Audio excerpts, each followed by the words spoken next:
Welcome, everyone. This is Pineleaf Needles, and you're listening to LOTRO Players News, where we take a look at the latest news in LOTRO and here at LOTRO Players. And this week we have with us Andang, Hey, everybody. Terry Adwin, Hi, hi. Maven, Hey, y'all. Erithert, Hello, everybody. and please welcome our new co-host, Carvet Logsplitter, At your service. Woo! and your families. And and please, yes, and please welcome our special guest for tonight, the Tolkien professor himself, Dr. Corey Olson. Good evening. Though that's going to be confusing to some. You say Tolkien, somebody who's not listening attentively might think that you've resurrected the professor for, a very special Context guest, clues, Zombie everybody. Tolkien himself. Yes. Context clues. Great to join you guys again. All right then, and I were wondering if you had any special announcements for today. Yeah. We have. As a matter of fact, I do. No, we have a bunch of things that have been going on lately. Of course, a lot of people, many of your listeners know that Mythgard has been, doing a lot of stuff in game lately, and we've got some one special event coming up. Just in 2 days on Monday. For Mythgard Monday this week, we're doing another special combined event with Ales and Tales with the One Mountain Band. So we're having another combined Ales and Tales Mythgard Monday. And I'm going to be giving a talk in honor of the Gondorian New Year, which just happened a couple days ago on Wednesday, the celebration of the destruction of the ring. And so I'm going to be giving a talk about looking at the cracks of doom. It's called The Cracks of Doom. What were they thinking? It's looking at Frodo's point of view and Sauron's point of view at the cracks of doom to try to kind of understand a little bit better what we know about what was kind of going on behind the scenes there from both the good guys and the bad guys side. So that's going to be the subject of the talk. It's going to be at 9:30 p.m. server time in Landreval at the Burden Baby. Outside in the courtyard of the Burden Baby, I should specify. And we're also going to be starting up soon. Another thing for people who have been sort of following the Mythgard Monday events from the beginning may remember that at the very beginning I was explaining how this was sort of part of a longer projection of things that we were going to do as I've been kind of experimenting with stuff and wanting to kind of learn more and do some more things. We are still planning on offering our full-length course on LOTRO later on in the year, probably in the fall. But we're about ready to enter, what we've been calling phase 2 of our Mythgard LOTRO activities, and that is doing a live Twitch feed. I've been invited by Freeorn at Turbine to be on their Twitch feed. And my plan is I'm going to roll a new character. I'm going to roll a Hobbit burglar, which will be fun because I have the faintest idea how to play a burglar, so that'll be entertaining. And I'm going to go through the epic quest line and just sort of so I'll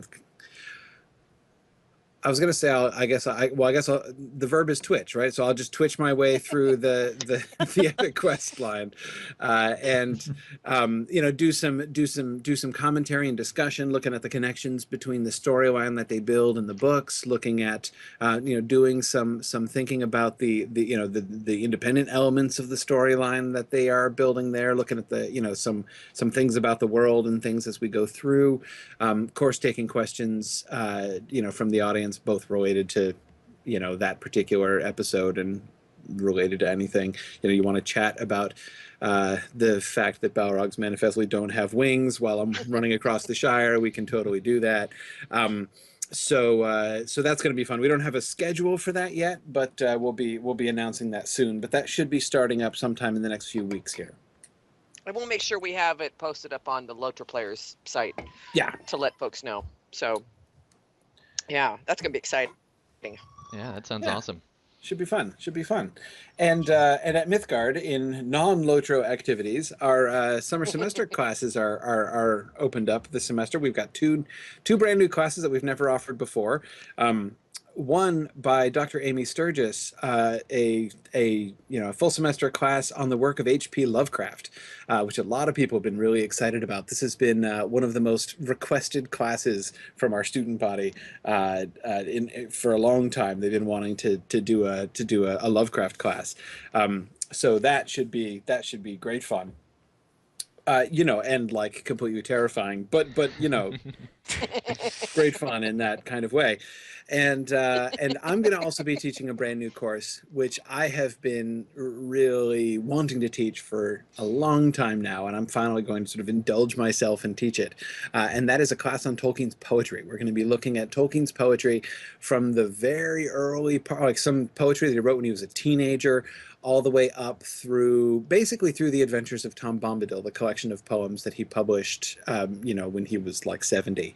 Um, so we'll get a chance to be looking at how his ideas. Well, really, we're going to be looking at the growth of Middle Earth, the way that his own kind of literary sensibilities changed. A lot of people. One of the things that's really challenging when you start reading Tolkien, because anybody who reads Tolkien, right, you start with The Hobbit and The Lord of the Rings.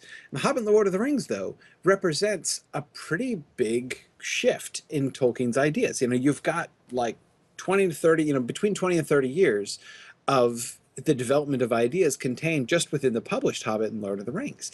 And so a lot of times, when people really want to kind of put things together and get an understanding of how this stuff all works together, what you really kind of come up against is trying to understand the way that Tolkien's ideas change over time and really begin to get a big picture, not just of the books themselves as a kind of snapshot, but about Tolkien's whole, sort of the flow of Tolkien's ideas over the course of his life. The History of Middle-earth series is great for this. If you read all 12 volumes of the History of Middle-earth from cover to cover, you get a beautiful sense of how Tolkien's thought developed, but a lot of people don't do that. But his poetry, Tolkien's poetry was intimately connected with his creative process. I really strongly believe, I really strongly believe that Tolkien was a poet first and a novelist second. He wasn't primarily a novelist. I think he really primarily thought in poetic terms.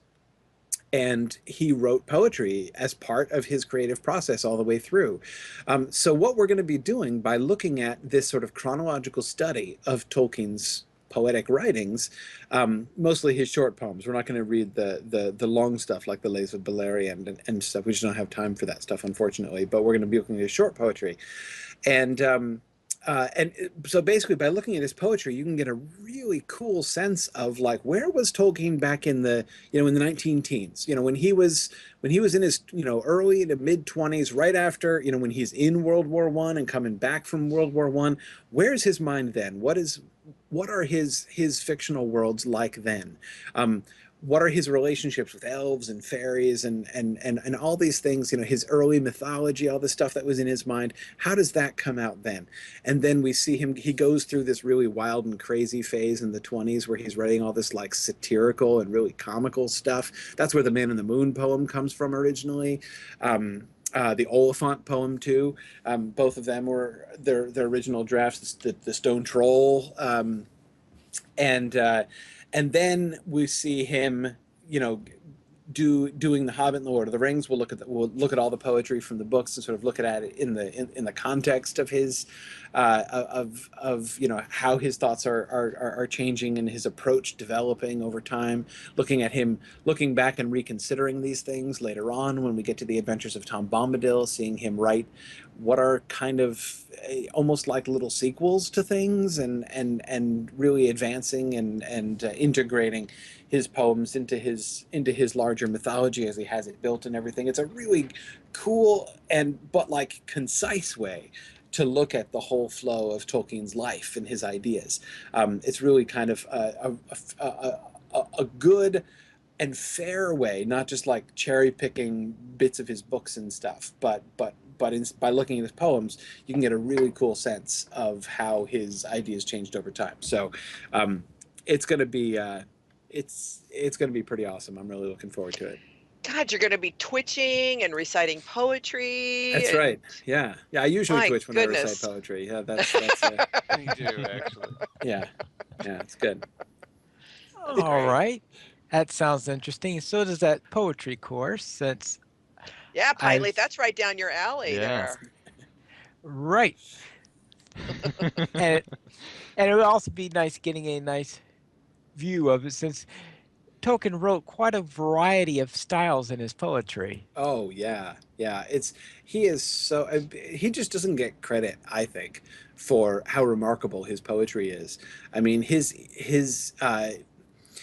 ear, his variation. He's stylistically so experimental and so just. I mean, he so playful and willing to do all of these things. I mean, the poems that he wrote, especially many of the poems that he wrote for The Hobbit and The Lord of the Rings, are really just spectacular. Not because they're like, poems which taken out of context sound awesome, but the way that he integrates, particular sounds and verse patterns to make them fit with the characters and the peoples who have made them, so that, you can tell the difference between elf poetry and goblin poetry, and, just by hearing it without even knowing the context. It's really amazing. He does a fantastic job with the variation of his poetics. So yeah, it's really fun stuff.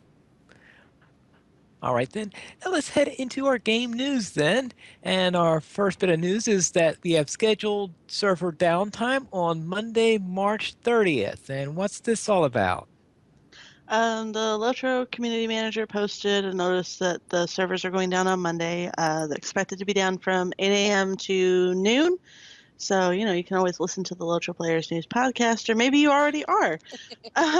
There's a This is for reason it update comes out on 15. Mondays. Yeah, this is update 15.3, which we expect is going to be patches to the music system, but patch notes will be available during the downtime. One line. We updated the music system.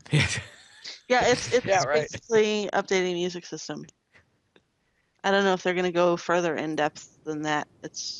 I haven't been keeping track of what's wrong with the music system. Well, they're just doing some fine trying to tuning. do right what they got wrong when Yeah, they they're originally trying did they're trying to update fix what 15. got broken. Mm-hmm. So we'll see how it goes. And all right, what's going on with the Players Council then? Also this week, applications opened for the 2015 Players Council, which none of us are eligible for. And they're actually doing 2 player councils this year. They're doing one for the regular stuff that they normally handle, and then they are also doing a second one to focus solely on PvMP. They're trying to see if they can get some decent quality feedback on trying to make it better, make it more fun, make it more balanced. So good luck to everybody who applies. And keep in mind that you can nominate people, but again, you can't nominate us. Well, you could nominate us, but we're not eligible. So What do you have Which to is do to be eligible? Basically, Uh, don't be a blogger or a podcaster or anything that they consider press, which indie press. yeah, apparently the people on the Lotro side have a stronger definition of what press is than people on the DDO side. DDO Right. side told us, oh, of course you're eligible. Why would you think you weren't? yeah, there's different rules for the different games. Interesting. yeah, this is it actually the rules changed fairly recently. I think it was last year that this went into effect, and it sparked like a whole my Twitter blew up for like the entire day after this post. Me too. So And also Oh, because well. mainly because streamers are eligible.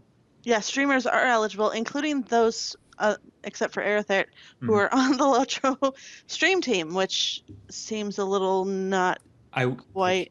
I don't honestly, know. I don't I know why wouldn't you want to to. be. Just dancing around an NDA while you're trying to entertain an audience would be too much. Yeah, because Well, especially that's because if actually people know that you're on the stream, if you're Yeah. on the Players Council while you're streaming, they're going to be asking you questions Right. that you're Yeah. not necessarily supposed to answer. that's Right. true. So And then you Although, have to balance between it being a question and answer, which is like what Freelorn does, and it works great for him. Right. But for the rest of us, he can take care of answering questions he's not able to answer, and just let me entertain you, please. Right. Right. All right, then. Then let's go into the third Lotro and Tolkien lore discussions. We have plenty of Tolkien lore discussions here with the professor here. That's right. And this actually was a video that they posted of Professor Olson along with Dr. Michael Drought and senior world builder Chris Pearson. This was on Twitch earlier this month, actually, and it's no longer available on Twitch, so I'm kind of glad that it is on YouTube now. Yes. Yeah, it was. I know this is the second time that the three of us got together to do that. The first time they had been hoping to post it on YouTube, but unfortunately the audio quality was really bad, so they felt like it wasn't really good enough to be able to post it on YouTube. So they took us. This second time we recorded it in. Actually, it was the same soundproof room that they used to use to record in-game sound effects. So it was actually it was a much better room. The audio quality was much better, so they were able to put it on YouTube. So that was fun. Oh, that's cool. It was And also it's very funny. cool. No, go ahead. I was gonna say because when I wasn't home when the discussion happened because I'm usually working during that time, and I came home that afternoon and couldn't watch it on Twitch because it did nothing but buffer. So actually, it wasn't until it went up on YouTube that I was actually able to watch it. Oh, good. Oh, Good. that's good. So It yeah, was- that's probably going to be true of a lot of people. It was a fun watch. I was actually able to tune in when it was live for the first however many minutes it was. We were watching him talk like silent theater, trying to do our Oh, yeah. best to lip sync and lip read and figure out what was going on. But it was like, oh, they got the audio fixed. Yay! Yeah, that was pretty funny. Just We were start all all over again. yeah, we were all very animatedly going on for several minutes before Freeborn came running in the room and being like, "No, hang on, wait, wait, pause. There's no We audio." forgot to turn on the sound. Right. Yeah, they were all frantically trying to get things together there. But no, it was cool. It was really neat for me because, as I said, it was the second time we did it, and the first time, I mean, I'd never even been to Evendim yet. I mean, I don't think I'd been outside of the Lone Lands and the North Downs the first time. I only had one character who was still barely 30th level, and so I was like happy to talk about stuff, but my ignorance was very profound. Now, of course, my ignorance is still very great, but it's not quite as profound as it was before. So it was neat to be able to kind of go back and have more things that I could talk about with them. So that was fun. I told Chris Pearson not to worry. I would totally get to Gondor eventually. By the end of 2017, at the latest, I'll get to Gondor. Very confident. All right, then. Let's head into our store sales for this week. What's on sale this week? So on today, this week's free sample is a universal morale potion times 5. Use coupon code GBU78 one time per account. And I actually figured out what this is. This is Get Better Universal 78. Get better universal. Get Better Universal, See, yeah. I thought it was we maybe also green have- bottle universal. I like mine better. We also have 25% off ingredient packs, crafting guild access, craft experience boosts, rapid crafting boosts, complete crafting tiers, and recipe books. So if you like crafting, this sale is for you. Since I don't do crafting, So whatever. this You whole don't weekend is care. just crafted right around you, isn't it? Yeah, it's just I Oh! don't really care. But dude- Ooh, I saw This what you did weekend, there. it's gonna be It was over actually by the accidental. time our Monday listeners get to it. But this weekend, we have a 20% off your cart coupon, which you can use up to 2 times per account, and it's MAR26. And then we also have a 25% to crafting XP this weekend. It's crafting boost weekend. For those of you that like crafting, this is the weekend for you. For those of you who don't really care, You almost said hate. I heard it. so for those of us who don't really care, Actually, the boost Well- weekend did help me because it gave just enough for me to finish up a tier on my hunter. it's great if you actually do crafting.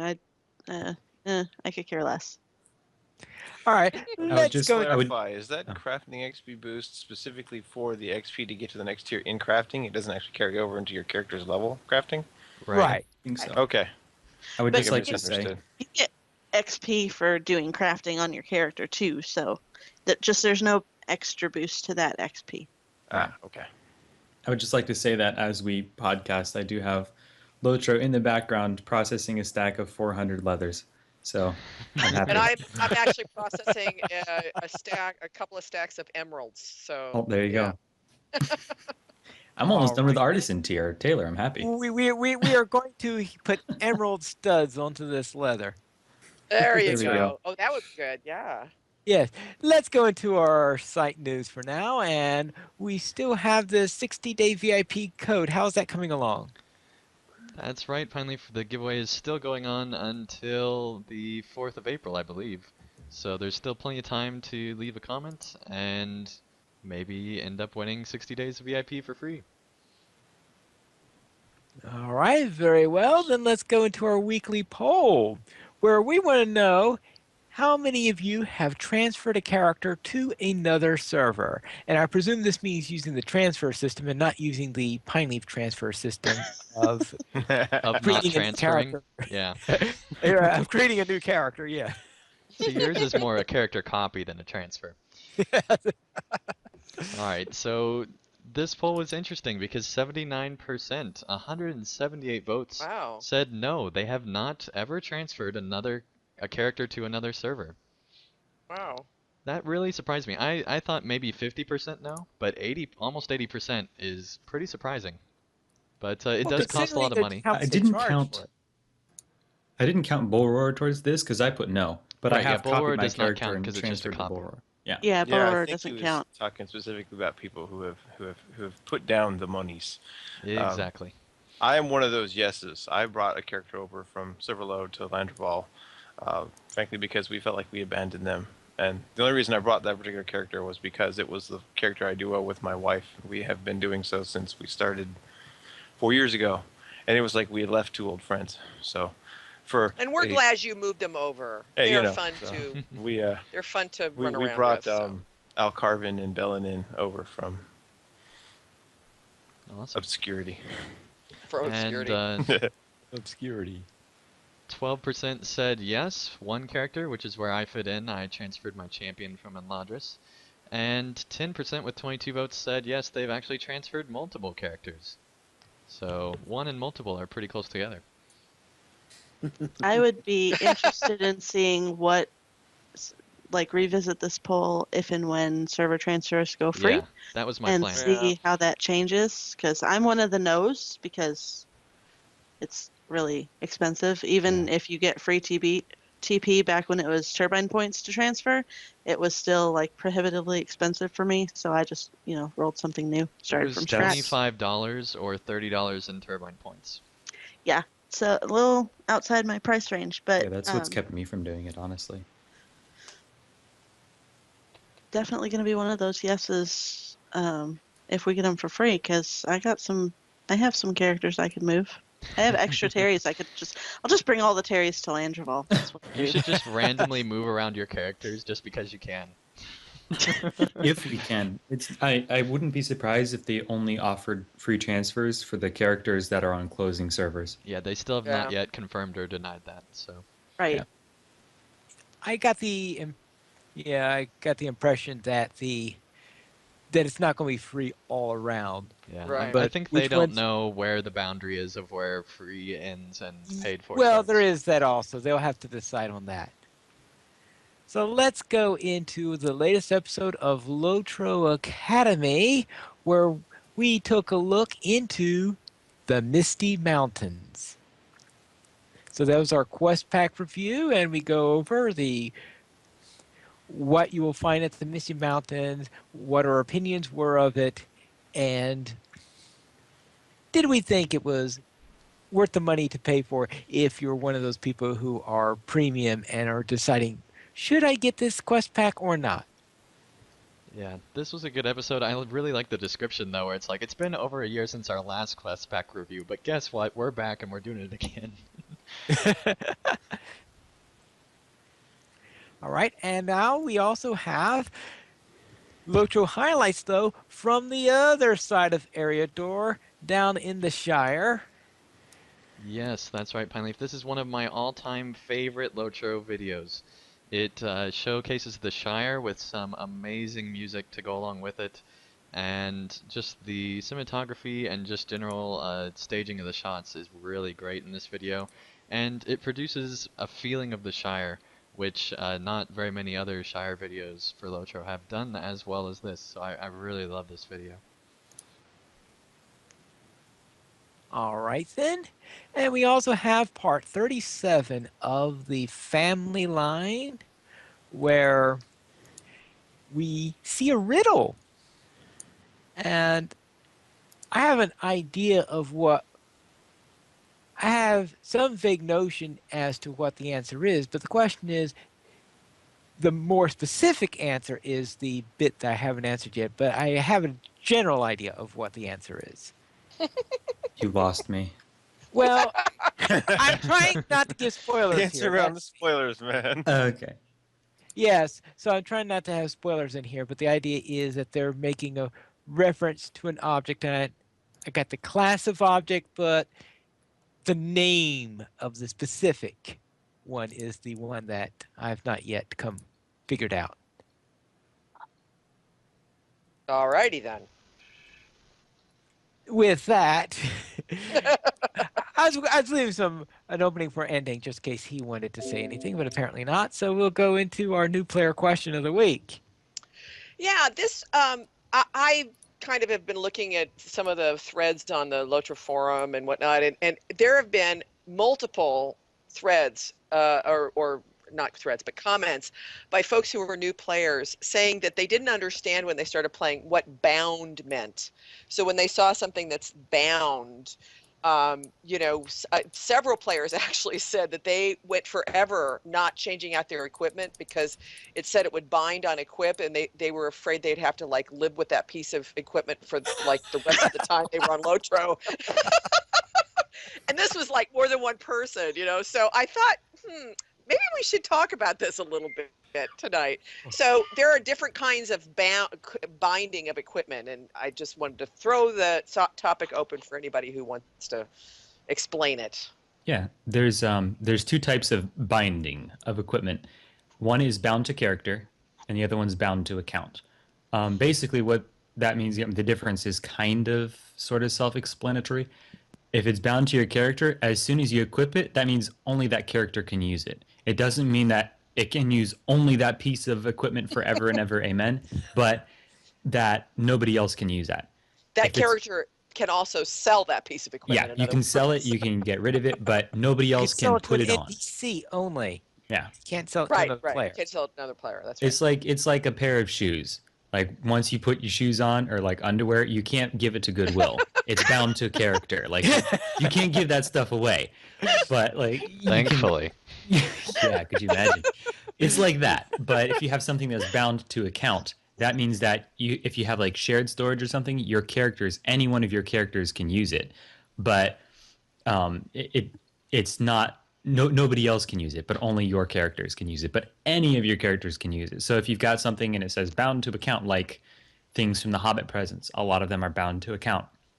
Like the Matham armor, that stuff's bound to account.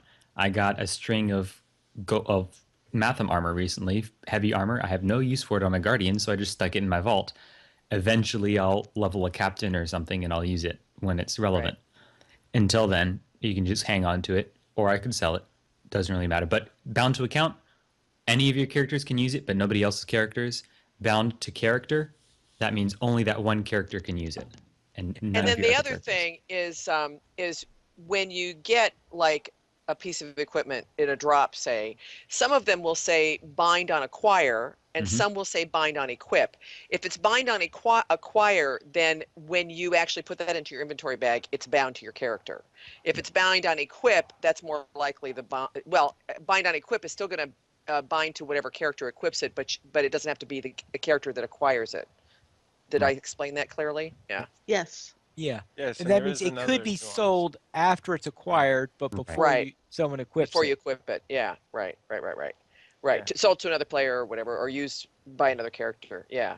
And I think the underlying thing here, based on, the comments that I saw, is no, it's not bound to you forever. You actually can Yeah. You can re-equip sell. something else and Yeah. sell it to Yeah. an NPC vendor. Yeah, no, that's actually that's a really good topic to discuss because I have to say, as a new character, the first time that warning pops up, it looks really ominous. I mean, anytime you're trying to do something really innocuous, like, "Hey, I just found this sword, I'm gonna equip it," and then gives you like an error message, like, "Are you sure you want to do that?" And I'm like, "Oh, I don't know. Am I sure I want to do that?" Not, Is that your final stressed answer? out. Yeah. Exactly. That's It's right. like I didn't realize this was a big deal, but I guess this is like a momentous thing I'm about to do. This irrevocable step, and so yeah, it is kind of That is true. those kind of Yeah. messages are sort of intimidating. Right. Now, one point about bind to account things is when they say bind to account, since unless you go through the transfer surface, items aren't going to move from one server to Oh, that's a another. good So, point. so therefore, it's essentially bound to that server, barring transferring the character that happens to be holding on to it at the time. Right, but if you're listening in the future, that might have maybe changed because they're still not sure what all they're going to allow to transfer between servers Yeah. once they get the new system. That's still, yeah, it's still a possibility on what's going to be transferred when you transfer to a new server. They're pretty sure they are going to make it so that you don't lose all the marks you gained over time if your server's closing down and you have to move. Yeah, really. Hmm. It'd be tough. Okay, right. well, good. I think that was a good explanation. Thank you, guys. Okay, so it has nothing to do with the bounders then. Nothing to do with the bounders. No. They make sure that you don't sell it to the NPC. That's right. That's right. They're the That's right. enforcers. They're the enforcers. No, don't touch that piece of armor. Very well. It would be Let's great. go to our Actually, week. Take this pie instead. if they had a bounder pop up when you tried to do that, it would be all worth it. I mean, that It would would that be, would wouldn't it? totally. Especially if it was Yeah. like the paperclip in a Word document where it just like pops up in the corner and there's like this bounder saying, no, you can't do that. That's right. Okay, that in the as bounder suggestion. clip. The Bounder clip. Right. Let's go to our week in Lotro, and we'll begin with the professor. And what did you do this week? I had an exciting week in Lotro this week because I went to Foreshell for the first time ever. It was awesome. I've been kind of holding off and holding off. I've been doing the Volume 1 Epic Quest chain with my main character, and I finally got to book 13 and got up to Foreshell. I knew that this was coming, and I was and I was really excited, and I spent well, fortunately, I was going to say I spent a long time just wandering around, but fortunately, since I was following the Epic Quest chain, I had to spend a long time wandering around, but I really enjoyed it. The very, very long gallops from one place to another were quite enjoyable, and I was doing like totally touristy things like, hey, I'm gonna like take a picture of myself next to a moose with the northern lights going on behind me. This is Such awesome. a tourist. Yeah, Such a exactly. tourist. All that great course prep there. Oh, it was, man, Selfies. this was crucial material. This was, and no, it was awesome, and of course, I especially liked going to talk to the ghost of Arvedui. I've been looking forward to finding Arvedui's ship. That was really fun. In fact, it was really kind of funny because it sort of seems to me like they set this up a little bit improbably. That is, I was sent way over to that village whose Finnish name I've forgotten already, but the one up in the northwest. Where you're actually sent, given the quest to be sent off to find the ship. But of course, as I was galloping up from the south, I could see the ship off in the bay. And needless to say, the very first thing I did was make a beeline for Arvedui's ship. So I went down there and I'm like, oh, this is really cool. And look, there's the ghost of Arvedui. Oh, this is awesome. And so then I'm like, oh, but okay, I better go follow the quest. So I went up to the village, and then they sent me up to like the witch lady, and she's like, you must go find this strange thing in the bay. I'm like, dude, I was just there. Like, why would you think I would not go there first? I don't even even understand. It's kind of ridiculous. But anyway, no, it was awesome. I'm still kind of saving myself. I mean, I'm a diehard completionist, which is why I'm still in Eriador and I've never even been to Moria yet in 6 months because I want to finish before I move on. And but I was sort of saving myself as I was going through. I just did the epic quest line. I didn't do any of the side quests and stuff because I'm really looking forward to really exploring Foreshell and doing the whole thing. So I will get to that. You do have a big disappointment you shared with me about Foreshell. Do you remember what it was? Oh, well, yeah. I can't ride on the mammoths. Like, what do you have? I mean, it looks like the way they have them set up, right? Like, you look at the mammoths, and not only do you have people leading the mammoths, and I'm like, oh, cool. Maybe you could like purchase like, so you know, there'll be extra options, right? Like swift travel or like slow travel on a mammoth, like that. But anyway, so like you look at the mammoths, and on top of them, they have what look like these like. I know they're like moose antlers, but they look like deluxe bucket seats with like a nice fire pit in the middle. I'm like, I mean, I would pay like quadruple to take the slow ride on a mammoth from But one see, town. that's not their priority is tourism. You have to really earn their respect and all that Yeah, stuff. So they're yeah, really I not know. the tourist type in Florida. See, but like I'm telling you, this is what if they want, and I know like you know, I mean, I've heard people griping about like how hard it is to get around in Foreshell and how annoying the Slayer deeds are and stuff. So here's my proposal. My proposal to Turbine would be okay. Make it like a like you know when you achieve kinship standing with the Lossoth, then you get a mammoth ride, right? I mean, is that so much to ask? That would be an incentive and a half. Boy, no kidding. Better That's or true. better, All right. even better. As much as I would enjoy a mammoth ride, what I would like even more is to be able to purchase a pair of those like cross-country skis that they use. Also, if I could be like, "Hey, I'm skating across country. Look at me!" Or even Like, one of the sleds, right? That don't they have oh like man, there's like so much dog-drawn sleds and potential. stuff? Yeah. Yeah. The So question, Now, A the pair of question Lossless is, skis that give you the speed boost like the hobby horse, except they give you the ski animation. Only when Yeah. you're in Florida. Ooh. the yeah, question is, did you knock over the ice skater? That's No, what I was going to ask Oh. because I you can knock him over. Yeah, there's one NPC you can knock over. The guy's Really? skating around, yeah. That would totally never even have occurred to me. Me neither. I found out when I was there and somebody did it, and I was like, "You can do that!" And then I tried to knock over every other NPC in the game for a long time. It's the only Yeah. one. So what do you do? Do you run into him, or is there an emote for it? You Do just like like push right him? click on him or something. Yeah, Oh, really? yeah, Right. And people wonder why the Lossoth don't like visitors. exactly. I know. Nice. Walking around, tripping up the road. now my question is it really a soft CH instead of a hard one? For a shell, see, I that's what everybody says, so I've been saying it that way. Because I know that they tend to use a good of hell. For a Yeah, hell, the, I would have the assumed. narrator does that. Yeah, it says for hell. I would have yeah. assumed that the CH would have been that delightful consonant. That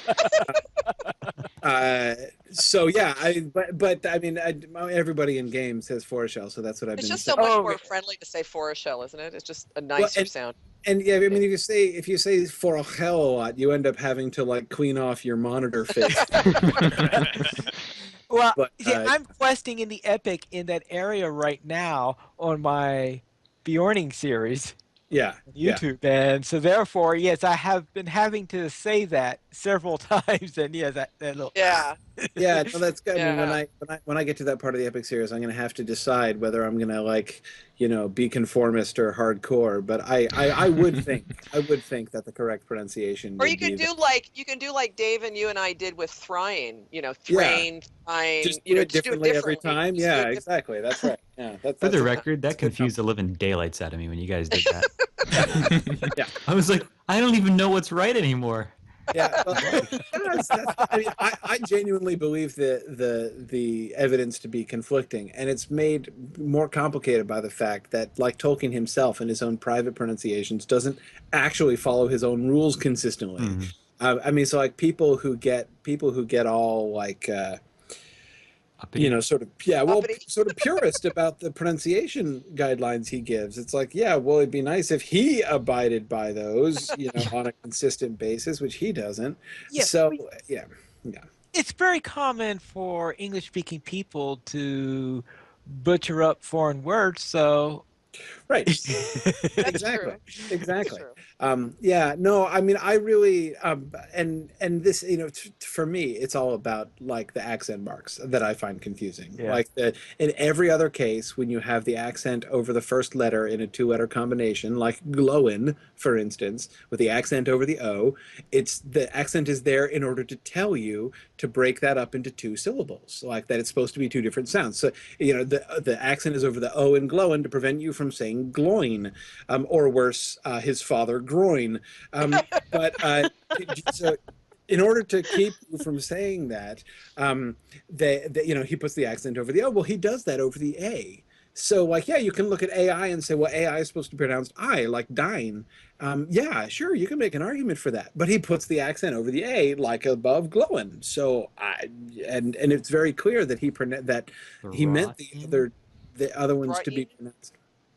Yeah, that he meant the other ones to be pronounced in like as two syllables. So, then you listen to him talking about the dwarf names, and whereas everybody's being all like it should be Feely and Keely, he's like Philly, Killy. I mean, it's whatever. So actually, hearing Tolkien himself pronounce the names really like that more than anything else, like healed, it sort of cured me of my like you know anal retentiveness about pronunciation. It's like, oh, okay, actually it really doesn't matter. Actually, we had one of the Riddles in the Dark listeners so moved by Corey's, discourse about this that he actually presented a paper at Mythmoot about it. That's true. Yeah, we had all Specifically how to pronounce Thryan's name. That's right. Yep. Yep. Well, what else did you do this week? What else did I do this week? Well, let's see. My Epic Quest progress was my major one. I have been also exploring Eregion for the first time. I'm doing my completionist tour of Eregion, and I have gotten down to the Gates of Moria. Haven't entered the Gates of Moria, but I've gotten down. I'm right now doing all the pre-expedition side quests there outside the Gates of Moria. So you're actually on your way to getting your first legendary weapon, which I think is pretty significant. I am. I've never gotten a legendary weapon yet. So yes, I'm gonna be doing that because I have my guy doing Eregion. It's my lore master who's doing Eregion right now. So It'll open up a whole new world of where to spend your gold and silver. Or not. it's good actually because I just kind of stockpile them rather uselessly. Oh, no worries. Yeah, all that money you saved from the Mammoth travel, you could spend on your allies. Yeah. Yeah.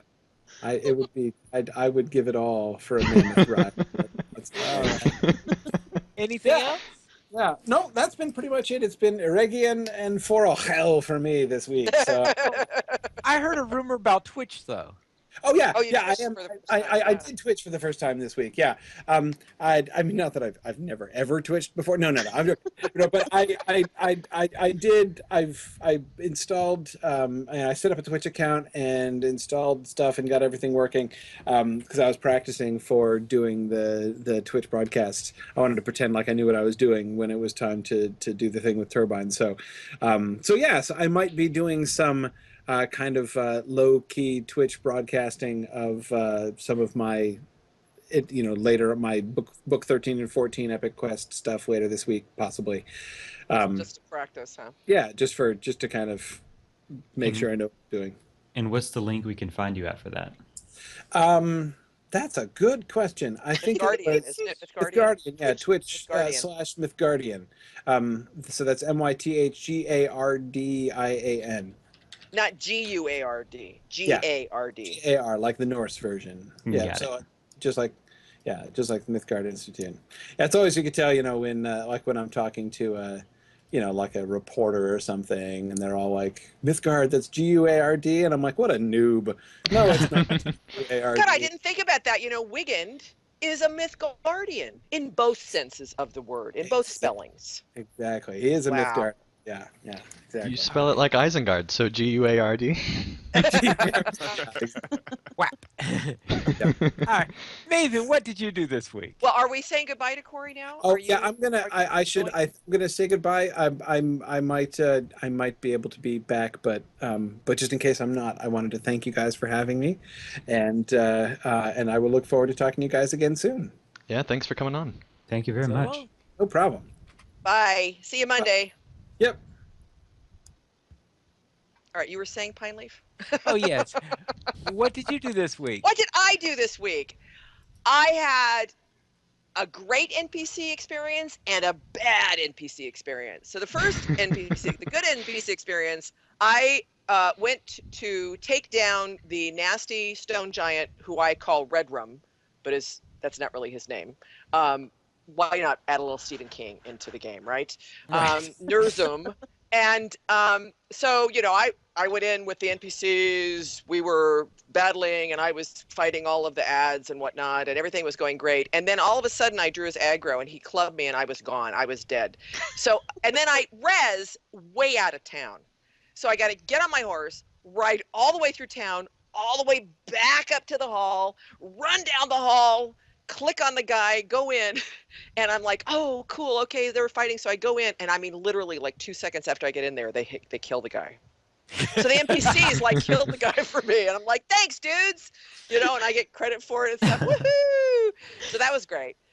But then when I was in Balewood, I was up, in the northern part, the snowy part of Rohan, and I was doing all the quests up there and stuff. And there's this war band that just keeps running around there, and I'm like, Oh yeah. it's like it's an Uruk dude and his minions, and I'm like, so I had skirted them multiple times, and so this one time I wasn't paying attention, and all of a sudden there they were, and so I tried camouflage, right, my hunter.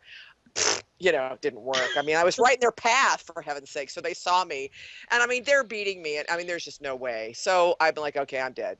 So they killed me, and I res at the res circle, and so I'm resing, and I'm kind of like waiting for my morale to go up, and I look on my radar, and there's these dots, these red dots are like making a beeline for me. The freaking war band came and killed me again in the res circle. I couldn't believe it. I was like, you guys, you already killed Very me evil. once. I couldn't believe it. Yeah, So, warband pathing in that area, it's like oh my they stalk gosh. because East Rohan and well, most of Rohan and Waldemar, like it's like that.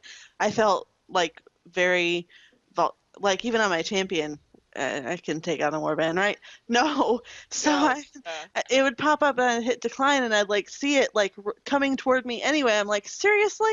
So yeah, the warband pathing, it's like they could pick the single player character in that zone who's like defenseless and by themselves, and they'll head right toward you, yeah, forget the whether group, you want right? to The fight them fellowship or they won't not. go for. That's right. Yeah, well, that's the thing. I'm in Aldburg now, and there's a warband there that I swear the warband is like just literally circling the walls of Aldburg. I mean, every Yeah. time I go out the gate, there's it's there. There they I'm are. like, Yeah, I remember unbelievable. that one too. Not in the Shire Unbelievable. Well, anymore. not in the Shire. Oh, really? Not in the Shire anymore? Yeah, you're not in the Shire anymore. I'm not. Yeah, this isn't. Yes, that's true. There's not in the Shire anymore, Toto. But other than that, I made it to Edoras, and I've been helping Eowyn clear out the area, get everybody to Dunharrow, and that's been enjoyable. Eowyn is the topic for my master's thesis that I'm going to be working on this summer. So this portion of the game is of particular interest to me. I must say, and Andang and Terry already know this, that I'm not real happy with Eowyn's voice. She sounds a little bit like a Cockney flower girl. But No. okay. If you think that's bad, you should hear her voice at the beginning of book 2 Really? no, actually, it's beginning of volume 4. It's beginning of volume 4. Really? When you talk to her, I heard her voice. I said, "Where in the world Oh dear. is that? The same actress, or did she lose the accent she used before?" Because Oh, that one was dear. really sounded like a 16-year-old or something like that. Oh no. Oh, that's terrible. And Oh, they do gosh. change voice actors and actresses throughout the game, so. Yeah, so they change. Yeah. Anyway, but other than that, I mean, I've kind of gotten used to that, and I'm okay with that. So it's just been really interesting kind of running around that whole area up there and getting to know it. So anyway, that was my week. All right, very well. Then let's go to Carvette. What did you do this week? Oh, Had a lot of fun this week. Started running something I'm calling LOTRO CD, which is 100% completionist campaign. CD. Yeah, basically the idea is I want to do everything on one character, and so I'm calling it Survival of the Elfist, which means I rolled a warden, an elf, which is the only elf that's a melee that I have in my roster right now. And I just started playing. I've been streaming the whole series and having a lot of fun. I completed Erd Luin, everything except for Sarnur, and then started moving on into Bree. I think I'm going to split Bree into two sections. I'll do the lower half up to Bree, and then I'll go off and do the Shire, and then come back and do the upper half of Bree at level 15, because I'm trying to do things, what do you call it, Reasonably on at level. level. Yeah, so I've had a XP disabler equipped since about 2/3 of the way through Air of the Wind, and I realized I've kind of shot myself in the foot because I'm going to be at 15 until I finish the Shire and lower half of Bree, which means all of those tasty gambits that open up at 16 are just slightly out of reach. So I'm going, oh man, I gotta get. Well, at least I'll have all of the two gambit combos memorized for sure by the time I finish Yeah, everything. right. So, but this is the first warden I've played out of the intro, so I'm having a lot of fun with it. We ran Barad Gularan at level 50 with the Tuesday crew, and then we also tried some of those battle for like early skirmish things that are there in front of Gathforth Near. We ran the battle before the Ramas of Dilion. That was interesting. It's a lot of fun, but I can definitely see how, with the characters being how they are, the time they give you is more than enough to just demolish the waves that they send at you. And then the other thing was today, my eldest daughter was saying, Dad, Dad, Dad, Dad, Dad, I want to live stream. I want to live stream. So we ran Gondaman together, which I forgot she Cool. hasn't seen a lot of the lieutenants. So you get very genuine reactions from her when she A lot of sees what this the giant. heck is that? Yeah, pretty Some of those things much. are scary. You know, I mean, she's 12, she's junior high, and she's very animated. So when you hear her on the video going, "Oh my gosh," that's not staged.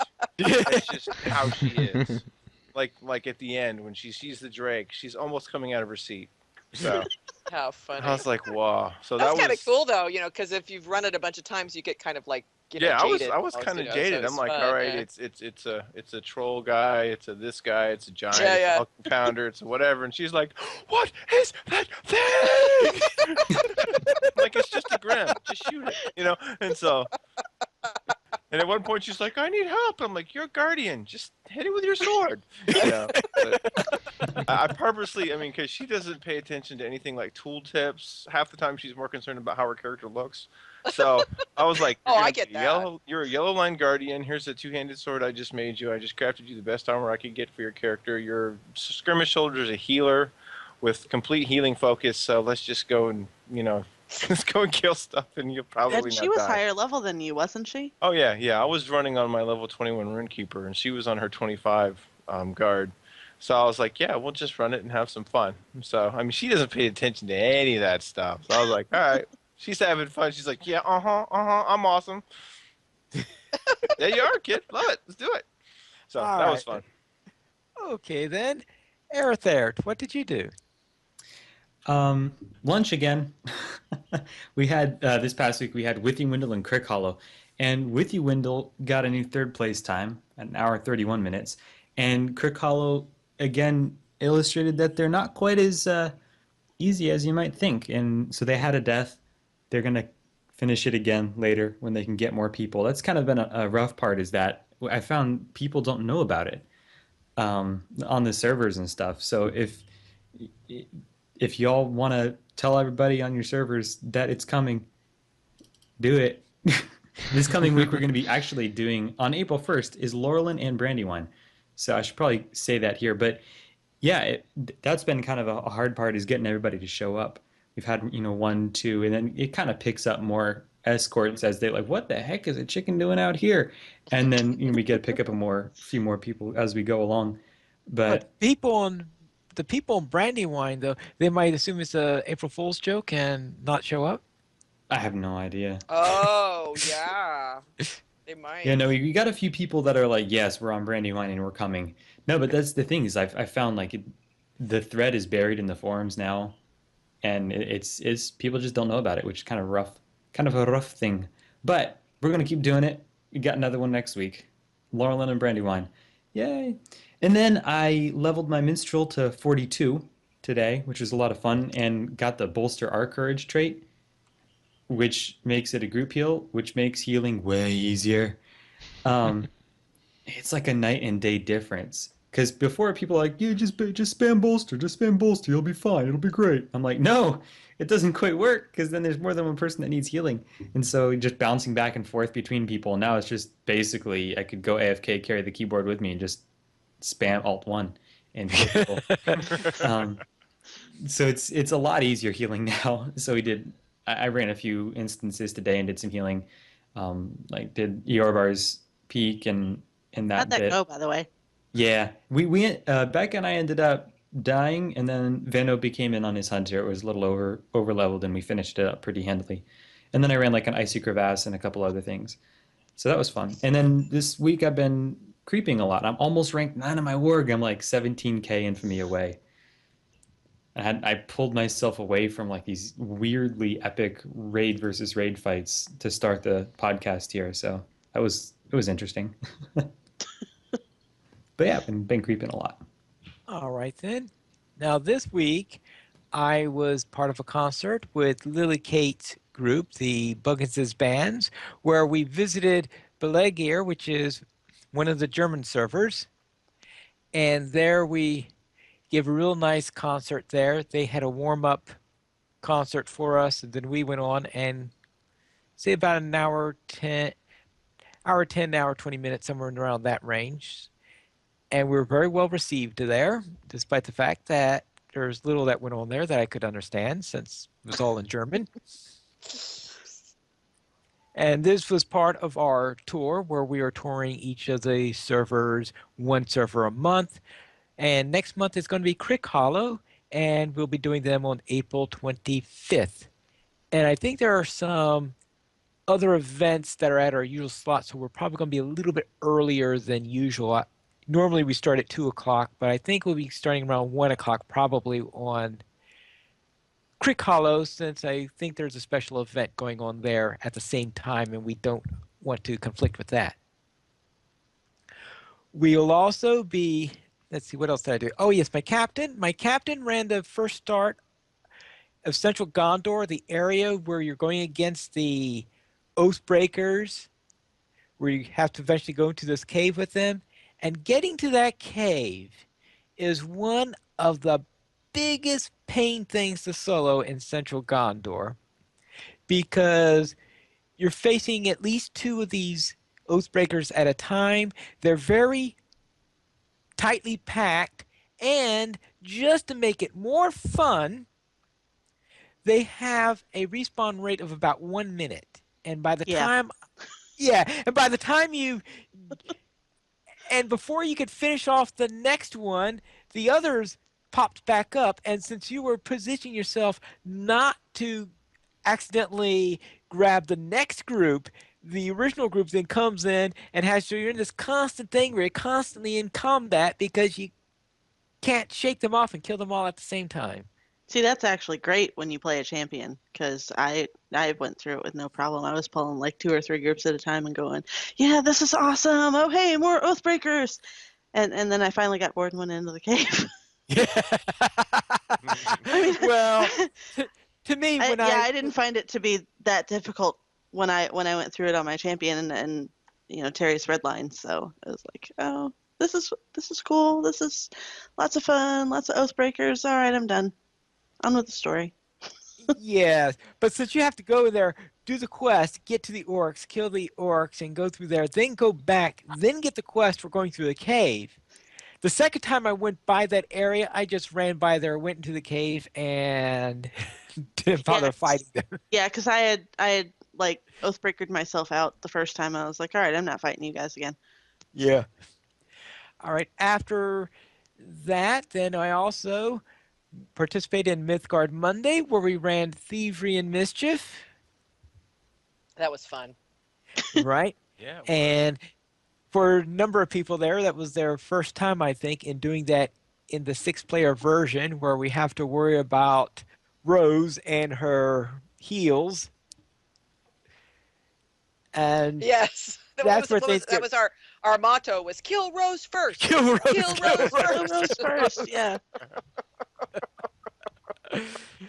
It's amazing how much easier it is that when you actually manage to achieve that. Yes, it's Yes, it true. is. I feel like half, at least from my experience of like in groups and the boards and stuff, and half of everything is, in instances too, is half of everything is just killing the right people in the right order. Right. You can do a lot of stuff if you kill the people in the right order. Mm-hmm. Oh yes, and thievery and mischief. When you do it with greater than three people, that's very definitely in the category of do it in the right order. And I guess Hmm. the thing there is don't ever try to do or probably think twice before doing thievery and mischief with a four-person fellowship, right? Oh, Yeah. you know how you Don't. do thievery and mischief with four? You die a lot. No, two duos. Oh, two duos. Okay.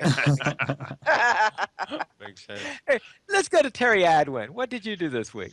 Well, I didn't actually do a whole lot this week. I mean, I played with Carve on Tuesday and I did Mythgard Monday, and it was okay. Nothing really highlight worthy that people haven't already talked about, except I decided to actually focus on Terriadwin this week. My main Terriadwin, I should specify, because I've got like Which one? 30. Yeah, Yeah. because I have like 30 of them. So the one on Landreval, which is my home server, I finished what is available of the volume for Epic Story. So I'm actually up to date and ready for when update 16 finally comes out. And I also finally got around to doing the Dead Marshes Awesome. and much of Central Gondor. So I actually did two session plays in the last 2 days, because I did the Dead Marshes one, and then I did one of the ones in Central Gondor, um, with a certain person's brother. I was very excited to see that certain NPC again, because he's like my favorite NPC in the Gondor side quests. What'd you Um, think about the Dead Marshes? um, well, I didn't really expect a whole lot of the Dead Marshes, because I also recently read that bit in the book, and it's kind of boring in the book. I mean, because we don't really see. Well, because really, I know people were talking about how boring the Dead Marshes were in the game, but I'm like, you know what? Because we see in the movie like all these dead bodies floating under the water, but they don't actually see that in the book. They don't actually notice that there's dead people there until they fall in the water. And since we can't actually really fall in the water that way in Lotro, because the game mechanics don't allow for it, I thought the way they did it was okay. Um, and I have to say that the session play was pretty awesome, especially the end of it, Yeah. which I'm not going to spoil. But and I really thought that that's probably like my favorites. I really thought that nothing could surpass the end play, session play, because that had been my favorite to date in the game. But that one is definitely my favorite now. And then the one that I did earlier today, the one right after that, in the Central Gondor story, is actually I was actually really impressed by that one. All right.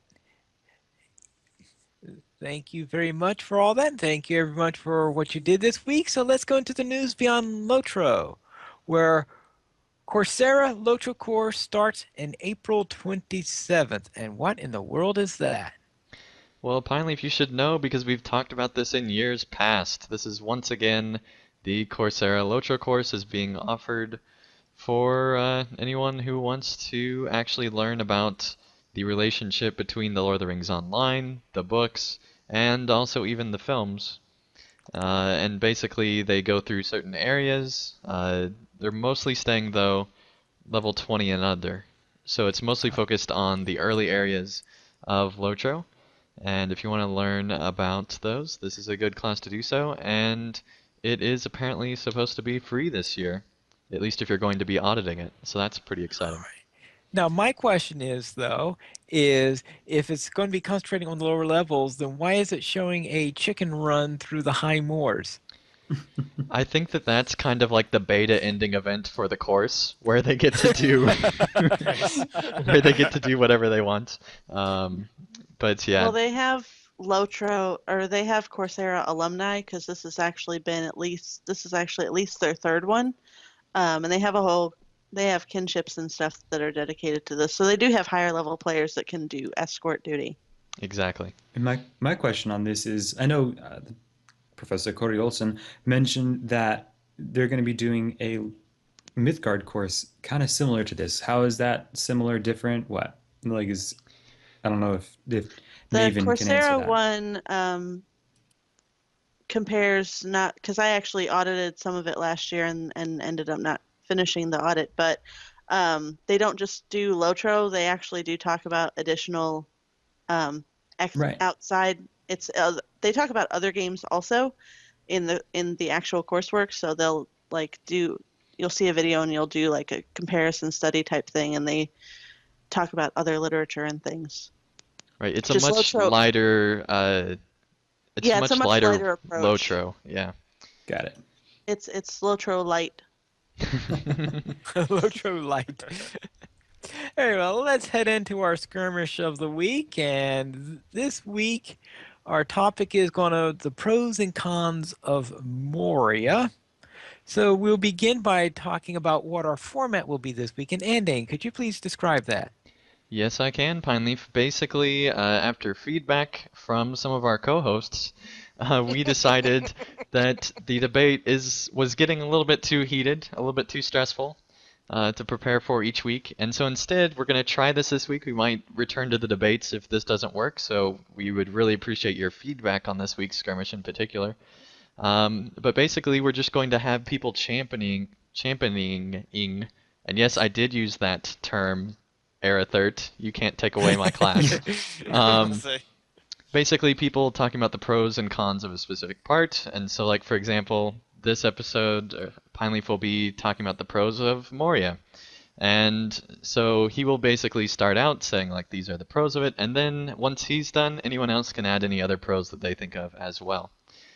Um, so that's kind of the format. So Pineleaf, why don't you go ahead and start the round table of who's doing what?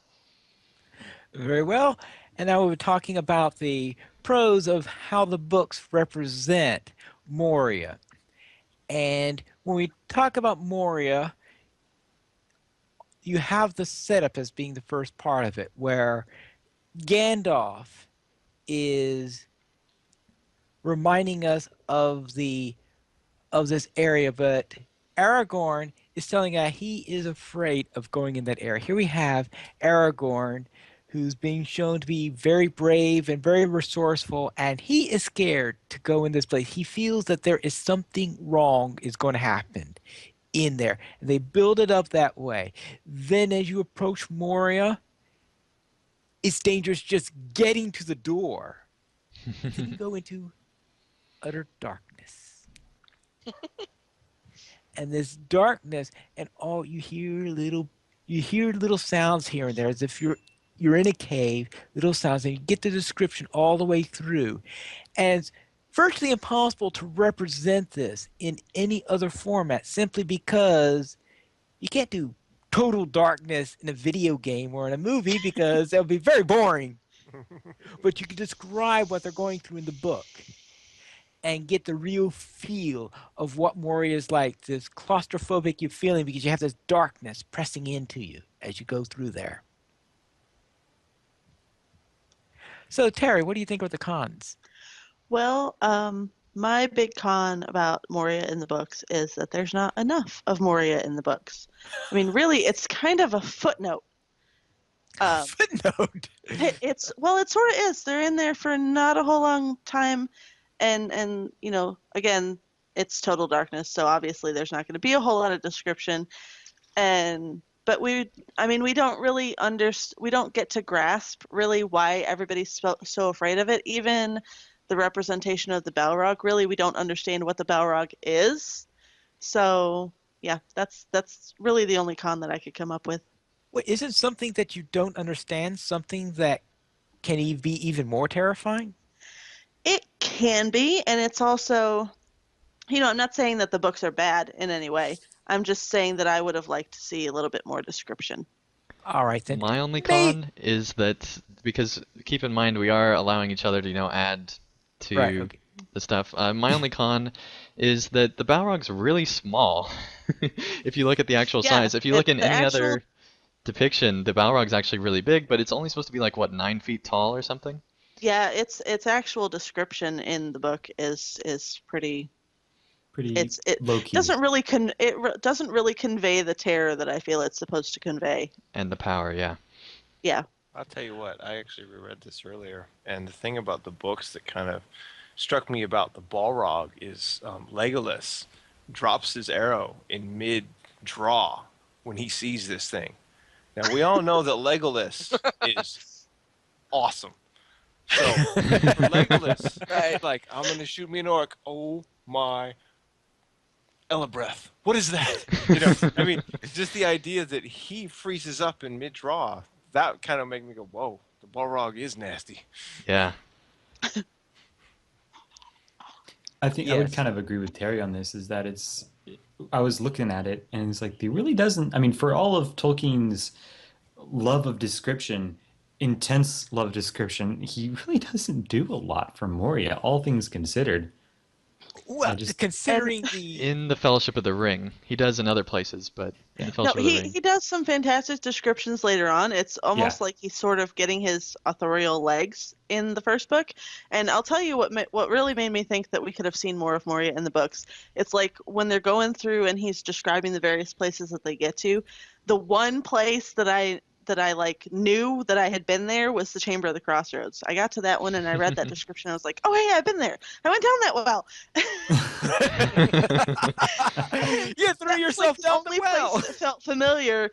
I mean, I know where the Bridge of Khazad-dûm is, obviously, because we see it broken in half by the time we get there in the game. But that was kind of the thing that struck me about the books. I was like, really, that's all there is in the books? yeah. Well, you go into well, you're But also you in have the to you have to admit 21st hall and the Chamber of Mauserville. but it's Right. it's kind of. I mean, there's not a whole lot that you can say con-wise to the books because they are really well done. It's just I just wish there was more. But yeah. well, true, but it is 2 chapters within the books, and considering you had to go through a long trip during the Lord of the Rings, it's probably all the space you could afford. And especially when you consider that it was very dark in there, and there's only so much Well, yeah. description you could do in a place where you're going to be in darkness for most of the time. All right, let's head into the films. And Maven, what's your main pro? Yeah, I'm actually saving myself because my pro, I think, really leverages off of what Terry just said, which is that the movies gave me the visuals that the book, it helped me visualize what I had read in the book. The books were, for all the times that I read, I mean, it's like you said, Pintley, darkness. It's like basically, it's like it's really dark, and I didn't have a really clear view of Moria, and I'm not necessarily going to say that the movie is absolutely how I envision Moria. In fact, probably the games I like that probably better, but the films were my first, that gave me they were my first opportunity to finally kind of visualize what these look like. I think they did a nice job. You got that huge cavernous feel as they're running, through trying to escape the orcs, and the Chamber of Mazarbul was really cool. I thought I really really liked that. The opening of trying to get the gate to open in the first place. I mean, I thought they did a really nice job with it, and I really that's one of the parts of the Lord of the Rings movies that I very much appreciated. That I felt that it enhanced my reading experience because it gave me a visual that I hadn't had before. All right. Anyone else have any other pros to add? I kind of tend to agree. For me, the part I feel like the darkness of Moria, of all the adaptations of it, book included, is best seen as soon as that showdown at the beginning with the little octopusy thing. I don't know what it's called. Squid. The Watcher in the Water? Yeah, Watcher. that thing. Watcher in the water. I don't know. He's probably Really? got a name. Steve. Steve. He, The Watcher. the Watcher. Yeah. So him in the movie after he smashes down the front thing and they're in there and it's dark, and then you have Gandalf kind of blowing his staff and it lights it up a little bit. That little bit of a scene, those 5-10 seconds, to me is the darkness of Moria, more than the games, more than the books. There are older and fouler things in the depths of Moria. Yep. Ooh. All right then. Very well. Let's go into Corvette for the cons. Well, I mean, looking at this, I was thinking that it's so dark. The thing that I had like in my mind, Moria has always been like the New York of dwarven civilization from back in the day. I mean, this was like the hub of dwarven cultural activity for many, many years, and the dwarves are always trying to get back to it. So you get this idea that there should be a city. There should be significant ruins that have been abandoned, and you don't really see that in the movie, and you kind of would like to. And so I don't know if my perspective on dwarven architecture is tainted by loving the zone in the game, but I kept thinking when I saw the movie, where are these like quote unquote barracks? I mean, if they were going to walk through this entire city of abandoned dwarvendom, for lack of a better term, shouldn't there be more things for them to walk past? That was the kind of thing I didn't, like so much about the movie per se. But the other thing that actually was kind of reminded to me is like, what's up with the goblin cockroaches? I mean, it's kind of a True. cool effect that the goblins are like scurrying all over the place with Gandalf's staff and whatnot. But it's kind of like, what? Anyway, yeah. So. I agree. Anyone else have something to add? All right, then let's go to the games. And Andang, you decided that you were going to give the pro side? I did, Pineleaf. I know it's tough to believe. Yes, I think that the games were probably the most fleshed out version of Moria, and that's typically what the role the games play. They usually, if something's not written to fleshed out, the games usually flesh it out even more. Like, for example, the fact that there actually is a garden in the books, but it's only like referenced in this one-off mention. But in LOTRO, you actually get to see it, and you're able to actually bring light into Moria through the games as well, and so you're able to see it in some of its majesty. Plus, there's session plays to go back and see the height of their civilization, and so I think that the games show the most complete Moria, while the books and the films show what the Fellowship needs to see, basically. All right, then. And anyone else have anything to add?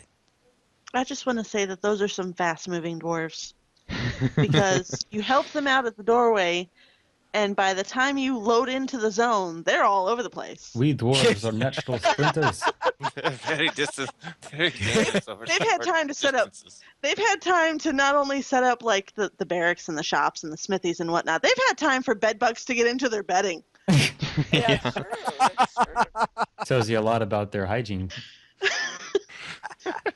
Those are See, some big what bugs. you don't see by is the how way. long that tunnel is initially from when you zone in to when you actually meet the first dwarves. Because if you read the books, it's like 15 miles. Yeah. So they just give you a real quick, like, I wish we Indiana had to- Jones travel line.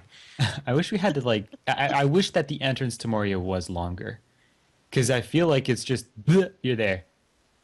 And Yeah, then well, I you're think out. the main thing is Yeah. that there's just nothing that's actually in between there and the entrance. I do wish it was a little bit longer. Passageway that we're supposed to map that there's nothing in. Why couldn't they have done something like that at the Yeah. entrance? Moria's already big Moving enough. into the I don't know. cons. This sounds like it sounds like we're at the cons now. Moving Yes. into the cons of Moria in the game. Number one, those. All right, very well. Arether, what are your cons then? One of them, like, don't get me wrong, I love Moria in the game, but holy maps, Batman. Seriously, the map in Moria is absolutely useless. of all the places to have a map not work, it's the one place where you really need to know where you're going. Right, no It's like, kidding. I mean, yeah, I get it. You've you get lost in Mori, and that's a thing with a capital T. But really, like, no, it shouldn't. It shouldn't be. It's to the point like where people ask in game, asking for help or whatever. They're like, "I'm lost in Moria," and you basically tell them, "Don't bother looking at the map because you're just going to confuse yourself." Yeah, I How think does it help me they get unlost? It doesn't. You're stuck lost. Figure it out, buddy. I think There's, they definitely there's could have benefited from height maps because oh other games use height Oh boy, maps no really kidding. effectively, and so I think Yeah. yes. Moria could definitely use that. If they ever do another revamp, they shouldn't even revamp the landscape, just revamp the maps. That's really all you need. Yeah, That would really. make yeah. Sorry. I It's wish part the of the mini fun map to was a me. little clear on where the stairs are. Yeah. I mean, I could use some I, That's true. I could use some better delineation as to where and the steps are and what's the path and where's a hole. Yeah, well, Well, I did that. I did that when I was with you one time, and I ended up falling like 2 levels down yeah, because and I missed the thing, and then you guys had to come find me. uh-huh. And Hard. I died within the first 5 minutes of being in Moria because we ran up the stairs to go forge the weapons, and I was thinking for whatever reason that it wasn't as high as it apparently was, and I was like, and the person I was with was like, "No, we need to come back to the stairs." I'm like, "Oh no, it's fine, it's right down here," and yeah, fortunately the red circle is like right there. But yeah, that was Yeah. my first I'm Moria death. I'm Was very What you got to over the do wall. for that is you have to like slide over to the part of the wall where those supports are and kind of slide down the banners like you're some kind of cool swashbuckling pirate. like Legolas. Yeah, yeah, exactly. Find a dwarven shield to surf down. I'm Film I will Legolas. yeah, film Legolas. Not the one that drops his arrows like in the book. Right. Yeah. I will say, like, one of my most proud achievements in Lotro is the fact that when I first went through Moria, I did not once fall to my death accidentally. Like, Wow. you jump down the well and stuff, but and there's a couple That's spots on like you jump purpose. for the blind leaper deed or whatever. Hmm. But I mean, apart from getting careened off the edge by a stable mount goat that had too much catnip that day, I mean, I seriously, it was going from the Dolphin view down into wherever the place is below that, and I just went turned, took a wide turn, and I went down. It was Truly was a deep embarrassing. descent. And I Yeah, think that that's like I really love that in Lotro because you get to see just how like height difference that the dwarves made and just how confusing their stuff actually was because they were basically just randomly building. They didn't have I mean in some places they had a big plan, but in others they were just like kind of just randomly digging and then randomly oh crap, we found a Balrog and oh Well, there's a watcher. Oh no. probably wasn't as much random as they went where it looked like the rich The ore minerals, was, right. especially Yeah, mithril, they were were. following But the after vein the of the it's fact, not. when all It's that's not. gone, it looks really random. It's not like an underground city. It looks more like a giant anthill. Pretty much. yeah. All But right. it is, in all fairness, Moria in the game is really cool. Also, It Yeah. is. It it's really it's is. the only place that I'm in it, and I'm like, I've got to get out of here. Other like Yeah. Angmar, I just don't even go in. Angmar, I go in, get the quest, get out. Other than that, like Moria's, I saved all my Shire deeds until Moria because I knew I'd want to do them then. I I would was take Shire breaks. I Go. was really excited the Good fun. first time I got to Moria because I had been playing the game for like 3 years and never got there, and Wow. so I was like, yay, finally Moria! Because I got to level 40 like a bunch of times and didn't get any higher than that, and I finally got to Moria, and I was very excited that I got to Moria. And about 3 weeks later, I was like, okay, we can leave now, right? Yeah, it It took took 2 weeks. something like 3 months to actually get through all of Moria, and I ended up, I think I like left halfway through. I was like, I gotta get out of here, and I went and Yeah. did Enodwaith stuff. Yeah, if you're wanting to do Yeah, the whole I thing, it can't. does take a long time to do. I went through Moria with my first alt, and then my second was coming pretty close behind, and she got her legendary weapon, and I went in there, and it was just like I told Terry, I can't, I just can't, I can't do it so soon after.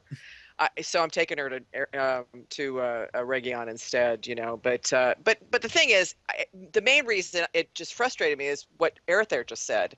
I just would get so frustrated trying to find places and not and Terry too. Where are the stairs and which level is it on? And I see the blue ring, but my gosh, where what Yeah. where is it? And I I just would found get so frustrated, and I was just like, I can't do this again. I found that if I literally didn't look at the map, you get the quest, you open the map, you see the dot, and then never look at the map again, I actually learned, I'm serious, I learned Moria. I learned my way around and I didn't Oh, get lost after that. Like, I would be like, okay, I don't know where I am, but you can see the arrow on your map and you need to figure out how to get there. It was right. actually so much better than being like, there's got to be a door here somewhere. The difference was so much better because you're just like, all right, well, you just figured it out. If you like, seriously, people listening, new player tip, yay! Don't look at the map in Yeah. Moria. I tell that to people, don't look at the Yeah, map in 'cause Moria. you'll, You're you'll just going get to confuse lost, yourself. especially in like some of those upper areas, like Yeah. up on Dervin's Ugh. Way, where you're obviously in some kind of a market slash residential district, and you'll get these little rooms that are segmented off, and you're like, where are you? I don't know. That's where me and Mrs. Carve are right now on our Thursday night stream. And there are several times where she's like, "Where'd you go?" And I'm like, "I don't know. Where'd you go? You were supposed to be following me. Where are you?" And you look at the mini map and you think we were right next to each other, and our dots are separated by a wall, and it's like, "Oh gosh, where's the hole?" And so we're running back and forth for 3 minutes Oh trying to figure out God. who went which way. It's Moria. Yeah, Very Yeah. it's. complicated. I fully intend on not doing Moria on my minstrel for as long as I can help it. I want to But do Eregion and go down through Dunland and go the other way. yeah. There's got to be a Well, way you let around. me know when you're ready to do your minstrel, and maybe my runekeeper will join you then. I It's, We'll actually just go back up there. I actually have a level 51 mini on Landreval that I didn't even do LI. I was like, she's just gonna boycott Volume 2 altogether until like maybe level 100, and we'll see how far she gets because I haven't actually played her in a while. But I got 13 characters and other stuff to do. So, Yeah. yeah. And the dead So marshes, the dead marshes are calling you. So. yeah. No, not really. I did been there, done that. Moving on. I actually have more of Central Gondor to finish that I'm probably going to try and work on tonight because I want to get that done before Boror goes up. And hopefully that'll be up this week. Really, really hoping. Really, All really right. hoping. Well, because updates coming soonish. But yeah, I can't say I like Moria because I kind of really don't because I am so navigation challenged. I mean, I'm navigation challenged on open map when there's no trees. Okay, I'm lucky that I can orient myself in the direction that the arrow's pointing because sometimes I have to really peer at my screen and go, "Am I going the right way?" Do you want And to then I know a start running, really and then good it's like, secret, "No, Terry? I'm really not going the right way." There's a really good secret to learn how to navigate Moria. You actually just go through all your deeds and everything, and eventually you'll figure out Moria sooner or later. You just gotta do all of it as a Run completionist, through it and 6 times, you figure it out. and Plus, 1 year plus later when Terry. you leave, you'll figure out Yeah, Moria. right. A year later. Yeah. I've actually been We'll have to through it remember to on tell 3 Corey different that. characters already, so I'm okay with skipping it on somebody. It's going to be interesting when Corey takes his completionist self into Moria. Oh But man. Terry, you We'll told have to me, light and torches in his honor. oh, I know, honestly, really. Uh, I mean, Terry told me, and I think this is true, that I think Moria is more fun to do with someone. Yeah, definitely. Oh, Yeah, because at probably. least you've got somebody else that you can complain about it with. That's right. My Nobody else- girlfriend. All right then. Me too. I think This really sucks. Yes, it does. I think we've heard enough. Moria to death. Moving on. So who won, Pineleaf? I thought that we weren't doing winners and losers. No, No, we're we're having not. we're having comments. Pineleaf, we He's all kidding won. you. We all won, We're all Pineleaf. winners. Come on. That's Okay. That's the correct answer.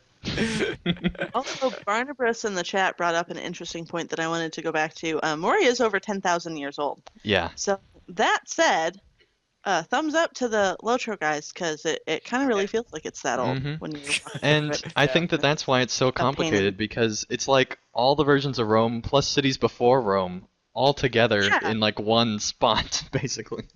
I mean, they do a really good job of making it. I mean, it makes sense on some level that it should be that complicated. I just kind of really wish it wasn't for those of us that just can't deal with it. All right. Anything else before we close up? I I think just we're think it's good, really Pineleaf. cool. Very well then. Let's go into our donations for this week, but we did not receive any Patreon mentions. But if we would just love your support, and if you'd like to help, go to the donations page where you could support the Players Alliance on Patreon. There you will find rewards, including a mention on the podcast of your choice, or even a guest spot on an episode of LOTRO Players News. And Ande, do you know how far we are from our next goal? Well, Pineleaf, we are a little bit less than $26 away from a Lotro 5,000 turbine point giveaway, which is Ooh. pretty exciting. So support us on Patreon, and someday we'll have another Lotro giveaway. All right, then. Then let's go into feedback. Now, we did not receive any reviews on iTunes, but we do have a featured comment where Leonie left a comment on last week's show. While I listen, while I listened to this episode, I was thinking, what a great host Carvette will make. Then I hear you voted him on the island at the end of the show. Awesome. I approve of this message. All right. And we did not receive any emails, but if you would like to send us one, you can send it to podcast@lotroplayers.com. And you can also follow us at Twitter, the Players Alliance at Players Ally, Lotro Players at Lotro Players, Ending at PVMP_Ending, Arathert at Arathert, Braxwolf at Braxwolf, Carvet at Christmas Christus Henri. Christus Henri, It's not Maven me at anymore. Maven at Lotro Maven, Pineleaf at Pineleaf Needles, and Terry Adwin at Princess Terradia. Yay! You did it right! Yay! And our guest this week at Tolkien Prof. The Players Alliance has 3 shows every week. On Mondays at 8:30 p.m. U.S. Eastern Time, we have DDO Players News. On Thursdays at 6:30 p.m. U.S. Eastern Time, we have Guild Wars Players News. And on Saturdays at 8:30 p.m. U.S. Eastern Time, we have LOTRO Players News. And you can join us for our live shows at lotroplayers.com/live. Thank you, everyone, for listening. And this is it for tonight. And this is Pineleaf Mules reminding you to skirmish responsibly.